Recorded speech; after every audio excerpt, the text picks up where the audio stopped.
Séquence 3, je vais vous présenter une fiche de chantage concernant de la pédocriminalité. Les mafieux cherchent à savoir ce qu'en font les autres malfaiteurs pour les inclure dans leur organisation. Et les fiches de chantage que je vais vous présenter sont adressées à un patron qui est en France et qui gère plusieurs mafieux dans différents pays. La mafia fonctionne comme une agence de renseignement. Loue des policiers pour le cas du Cambodge qui vont faire des enquêtes.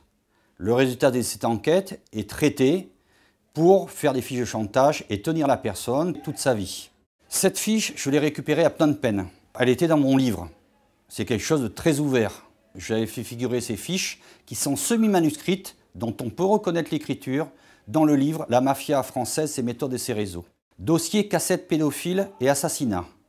Des informations précises, concordantes et venues de sources différentes indiquent qu'il existe à Phnom Penh des connexions liées à un réseau de pédophiles meurtriers.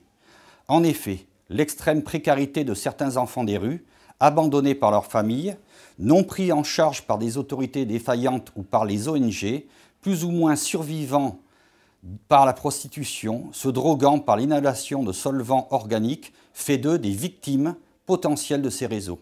Le mode d'opération est classique. Ces enfants sont amenés plus ou moins consentants et conduits dans un lieu clos isolé. Puis commence leur calvaire. Viol, actes de torture et de barbarie, puis mise à mort spectaculaire, éventration, égorgement. Peu après, les meurtriers font disparaître le corps, ce qui est facile dans ce pays. Personne ne se préoccupe de la disparition des jeunes victimes. Ces scènes sont filmées par vidéo, qui sont reproduites en autant de copies que de clients, de par le monde, vers les commanditaires. Il nous a été indiqué en interne que ces cassettes sont commercialisées au prix de 15 000 à 20 000 euros pour 5 minutes de tournage. Nous, Triangle, avons enquêté pour préciser ces informations.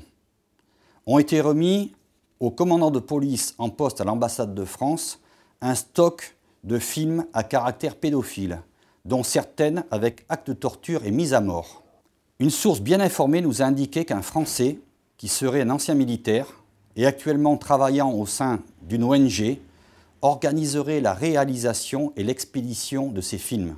Nos investigations en cours concernant ce réseau vont dans plusieurs directions. Identifier et localiser l'auteur de ces vidéos, déterminer le type de protection dont il dispose en France comme au Cambodge, préciser les ramifications internationales des potentiels clients.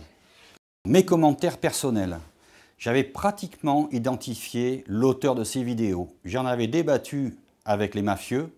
Je rappelle, il m'avait été demandé de sources officielles par les services de renseignement d'infiltrer les mafieux au Cambodge. J'avais donc identifié l'auteur de ces cassettes, de ces films à caractère pédophile avec meurtre d'enfants, et il m'avait été répondu que ça servait la cause de Triangle et de l'organisation. J'ai repéré au Cambodge cet ancien militaire français, et il travaillait à Siem Reap. Il n'est pas difficile de cibler un ancien militaire qui arrive à réaliser ce genre de films et de cassettes où il faut avoir quand même des connexions, des contacts à l'étranger pour les commercialiser, il faut avoir un carnet d'adresses.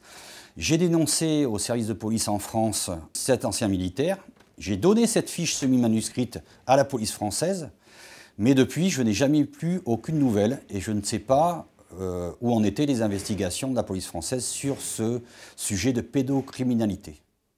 Alors j'ai récupéré les fiches de chantage, dont cette fiche de chantage sur la pédocriminalité, sur le bureau de Jean-Philippe de Montpierrot, Français résident au Cambodge, qui en 2006 a échangé les coups de feu avec un autre Français en plein Phnom Penh et qui a été expulsé de ce pays.